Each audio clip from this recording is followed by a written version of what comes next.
Hello लोगोफोर, दिनै जों सावरायगोन बुहुमनि बयनिख्रुइबो लावसिन टप 5 दैमानि सोमोन्दै। स' भिडिअखौ जागायनायनि सिगां नोंथांमोना आंनि बे चेनेलखौ साबस्क्राइब खालाम। नम्बर 5 आव दङ येनसियन रिभार। बे दैमाया दङ एसिया हादराव, जायनि गोथौआ 90 फिट आरो बेनि लावथाइया 5539 किल'मिटार आरो माइल्सआव बेनि लावथाइया 3445 माइल्स होननानै मिन्थिनाय जायो आरो बे दैमायाव दासिम रेडिय'एक्टिभ सोमजिबाय होननानै मोनथिनो मोननाय जायो।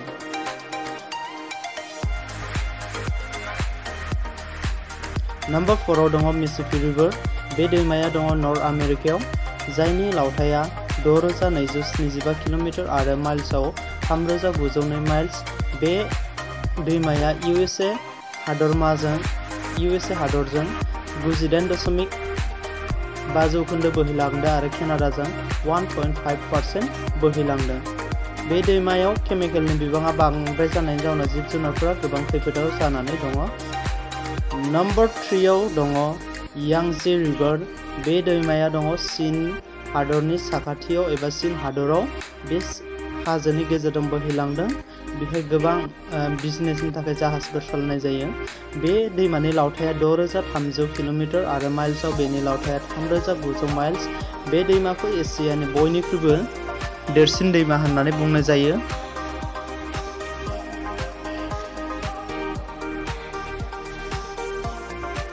नम्बर 2 आव दङ एमाजन रिभार। बे दैमानि लावथाइया 6575 किल'मिटार आरो माइल्सआव 4086 माइल्स।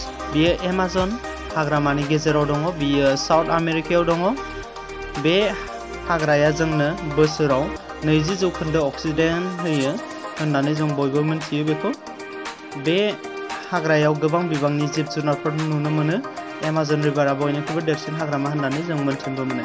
नम्बर 1 आव दङ बयनिख्रुइबो गोलावसिन दैमा। बे दैमानि मुङानो जाबाय नील रिभार, जायनि लावथाइया 6650 किल'मिटार आरो माइल्सआव 4130 माइल्स होननानै जों मोनथिनो मोनो। बे दैमाखौ मोननै बाहागोआव राननाय जादों, मोनसे व्हाइट नील आरो मोनसेया जाहैबाय ब्लू नील। बे दैमाया दङ नर्थ आमेरिकायाव। बेनो बयनिख्रुइबो बुहुमनिख्रुइ लावसिन दैमा होननानै जों मोनथिनो मोनो।